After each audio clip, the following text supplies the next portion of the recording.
अरमान उतने ही अच्छे हैं जिसमें स्वाभिमान गिरवी रखने की ज़रूरत न पड़े। हाय, मैं Suraj Ram Rajput, DAV inter college Alipur Khera से आपके लिए लेकर उपस्थित हैं कक्षा 12 गणित। टॉपिक चल रहा था इंटीग्रेशन। इंटीग्रेशन के अंतर्गत आप पढ़ेंगे एक्सरसाइज 9B।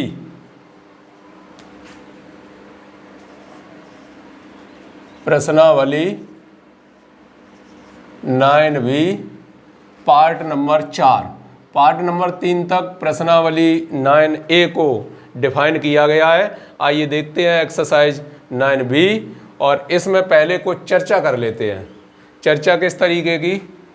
त्रिकोणमिति से संबंधित अभी मतलब इससे पहले वाले वीडियो नंबर 3 में मैंने त्रिकोणमिति के कुछ सूत्रों को बताया था, उसी से संबंधित फिर से देखते हैं त्रिकोणमिति के। जैसे इंटू वाले सूत्र भी हैं, तो इंटू वाले सूत्र कौन कौन से हैं? sec x into tan x dx। इसका कितना होता है? समाकलन sec x। sec x into tan x dx कितना होगा? sec x। ऐसे ही cosec x into cot x d x, इसका कितना होगा? माइनस के कोसेक एक्स। ये दो होते हैं।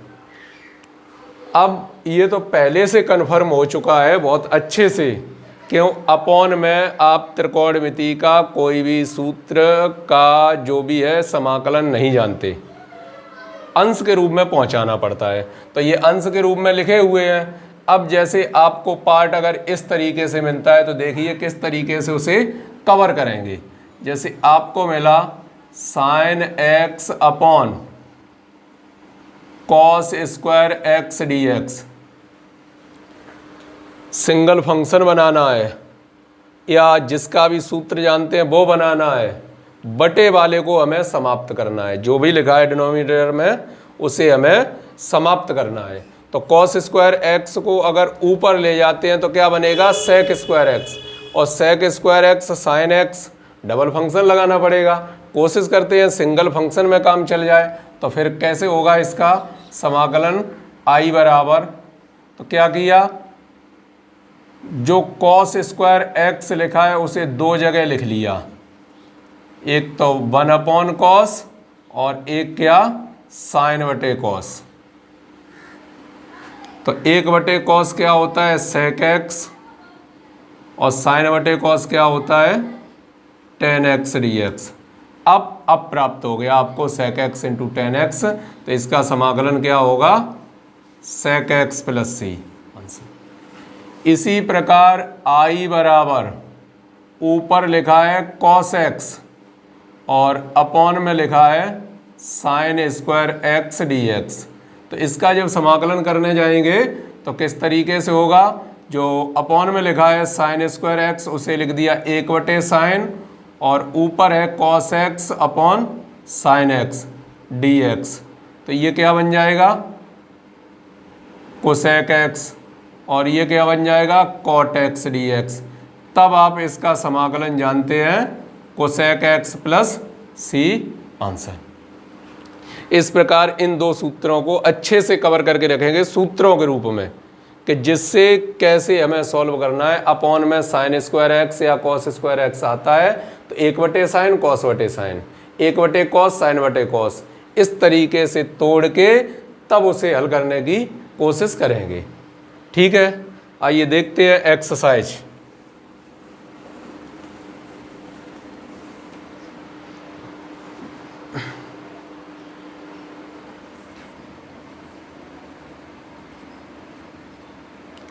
क्वेश्चन नंबर 1, निम्नलिखित का मान ज्ञात कीजिए।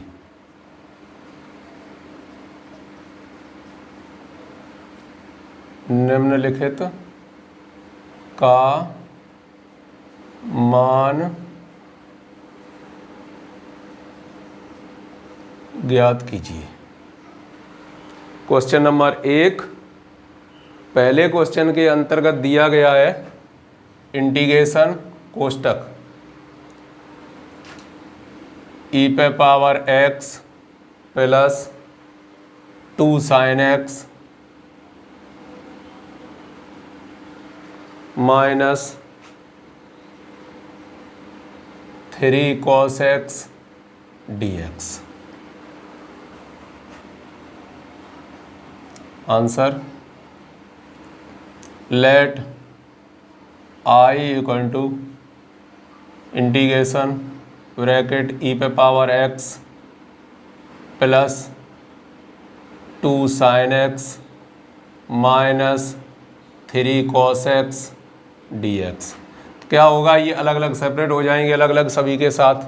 तो कितना e पे power x dx plus 2 constant का काम कर रहे हैं 2 sin x dx, यहाँ 3 कांस्टेंट का काम कर रहे हैं cos x dx।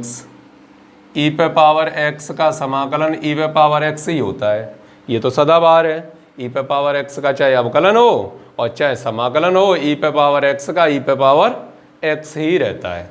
ठीक है, 2 sin x का कितना होगा माइनस के cos x minus 3 cos x का क्या होगा sin x प्लस c जोड़ दिया, ये आ गया e पे power x minus 2 cos x minus 3 sin x plus c। Answer आसान से प्रश्न है, कोई दिक्कत नहीं है।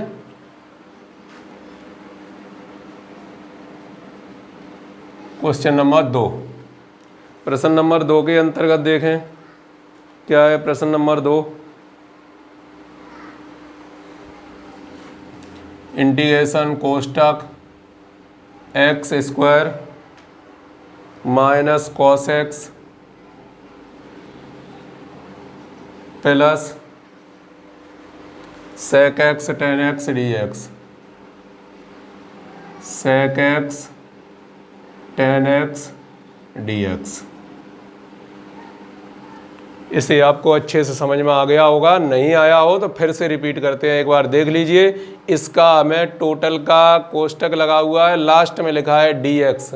इस dx का मतलब क्या है कि इस पूरे जो भी अंदर दिया गया है, चाहे वो त्रिकोणमिति हो, चाहे वो अलजेब्रा हो, चाहे वो एक्सपोनेंशियल फंक्शन हो, जो भी हो, उस सभी का हमें x के सापेक्ष समाकलन करना है और उसे हल करके बताना है कि कितना मान प्राप्त होगा। तो dx इधर से इंटीग्रेशन का चिन्ह, अंदर इंटीग्रेशन का गुणा हुआ, इधर से dx का गुणा हुआ, तो इंटीग्रेशन e पे पावर x dx, इधर से इंटीग्रेशन का गुणा, इधर से dx का integration sin x dx cos x dx। अब e पे पावर x, ये तो फर्स्ट वाली एक्सरसाइज में आप पढ़ चुके हैं कि e पे पावर x का समाकलन e पे पावर x ही होता है, ये तो डायरेक्ट सूत्रों का रूप रखा है। आप सूत्रों को ठीक से देख लीजिए, काम हो जाएगा। आइए इधर देखते हैं। माना I बराबर integration x square minus cos x plus sec x tan x whole d x, x square d x minus cos x d x plus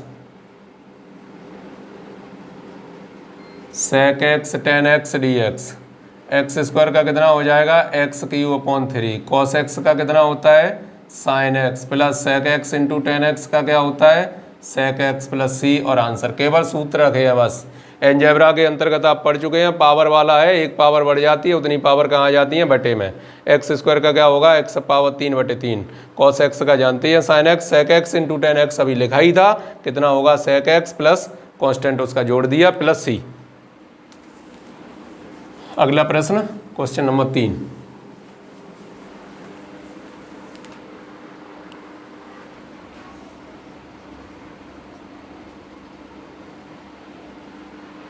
question number 3, integration कोष्टक 6x पावर वो 7x power 6 minus 8x cube plus 5 dx। Answer माना I बराबर 7x power 6 8x cube plus 5 dx। अलग अलग हो जाएंगे, 7 constant का काम कर रहा है, x power 6 dx minus 8 constant का काम कर रहा है, x Q dx plus 5 constant का काम कर रहा है 1 dx। इस तरीके से कर सकते हैं। 7x power 7/7 minus 8x power 4/4 plus 5x plus c cut जाएंगे, इनसे ये कट गए कितने बार? 2 बार। क्या लिख सकते हैं? x power 7 minus 2x power 4 plus 5x plus c, that is your answer.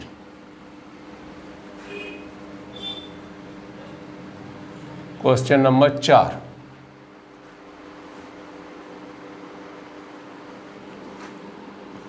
Integration x plus 2x plus 6 2x plus 6 dx। Answer I बराबर x plus 2x plus 6 dx। अभी देखेंगे तो क्या है? डबल फंक्शन दिखाई दे रहे हैं, डबल फंक्शन दिखाई दे रहे हैं। आप मल्टीप्लाई कर लीजिए, अंदर सभी सिंगल फंक्शन बन जाएंगे आसानी से। अलग अलग जैसे इसका किया है वैसे ही उसका भी कर सकते हो। देखिए अंदर गुणा कीजिए, 2x square 6x 4x 12 bracket equal dx,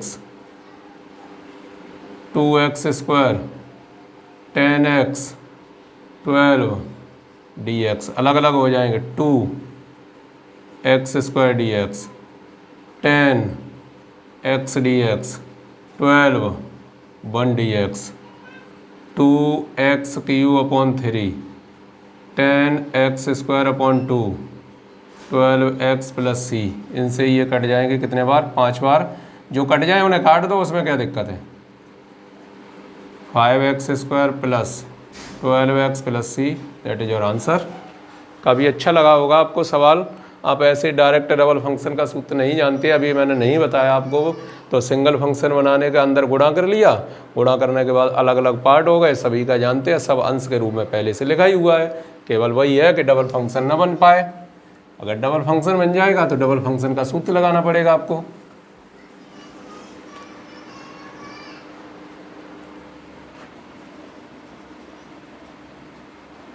question number 5, integration ax Q bx plus c upon x square, बाहर क्या लिखा है? dx। आंसर I बराबर integration ax Q bx plus c upon x square dx। आप जानते हैं जब तक बटे वाला जो भी लिखा हुआ है वो जब तक समाप्त नहीं होगा तब तक आप समाकलन नहीं कर पाएंगे। क्यों? अगर अपॉन में जानते हैं तो केवल किसका जानते हैं? 1/x का।